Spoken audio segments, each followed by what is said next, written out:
विधानसभा चुनाव से पहले जारी मतदाता सत्यापन अभियान में बड़ा खुलासा। वोटर लिस्ट में बड़ी संख्या में विदेशी नागरिकों के नाम शामिल है। वोटर लिस्ट में नेपाल, म्यांमार और बांग्लादेश के सिटीजन शामिल है। डोर टू डोर सत्यापन में वोटर कार्ड, आधार कार्ड और राशन कार्ड भी मौजूद है।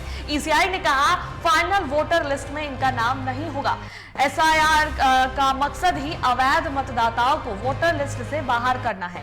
आयोग ने कहा पूरे देश में मतदाता सत्यापन चलाया जाएगा। इसके लिए उनके जन्म स्थान का सत्यापन कराया जाएगा। ईसीआई के अनुसार 80.11% मतदाताओं ने अपना फॉर्म जमा करा दिया है। राजनीति के बीच ये तथ्य उजागर होने से सियासी हलके में खलबली मच गई है। कांग्रेस समेत महागठबंधन के सभी दल इस अभियान का विरोध कर रहे हैं।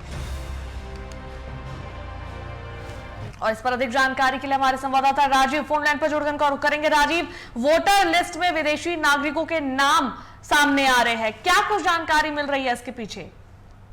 देखिए अनुष्का, जो इलेक्शन कमीशन है उस तरीके से जो सत्यापन का जो काम चल रहा है उसमें कहा जा रहा है कि 80.11% मतदान फॉर्म जो है वो जमा कर लिए गए हैं। जो स्थिति है जो बताई जा रही है कि 80% से ज्यादा काम हो गया, लेकिन इसमें जो चल रही है सत्यापन का काम, उसमें बताया जा रहा है कि नेपाल, म्यांमार और बांग्लादेश के सिटीजन भी इसमें शामिल हैं। इसको लेकर जो राजनीति महकमे के हड़कंप मचा हुआ है और डोर टू डोर जो सत्यापन चल रहा है, जो बीएलओ जा रहे हैं, Aadhaar card, voter ID card, ration card भी मौजूद, तो एक तरीके से ईसीआई ने कहा कि फाइनल वोटर लिस्ट का इसका नाम नहीं होगा। एसआईआर के मकसद है कि अवैध जो मतदाता हैं वोटर लिस्ट उनको बाहर किया जाए।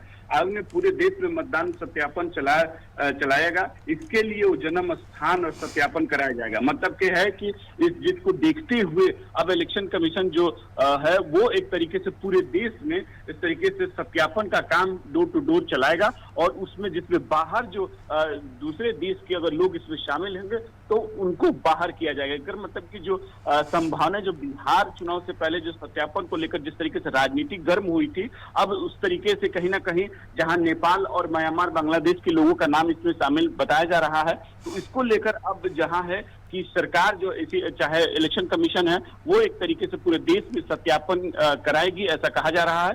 तो अब इसको लेकर बिहार में देखिए फिर से राजनीति शुरू हो जाएगी कि जानबूझकर कुछ वोटरों को निकालने की कोशिश की जा रही है। चलिए बहुत बहुत धन्यवाद तमाम जानकारियों के लिए राजीव।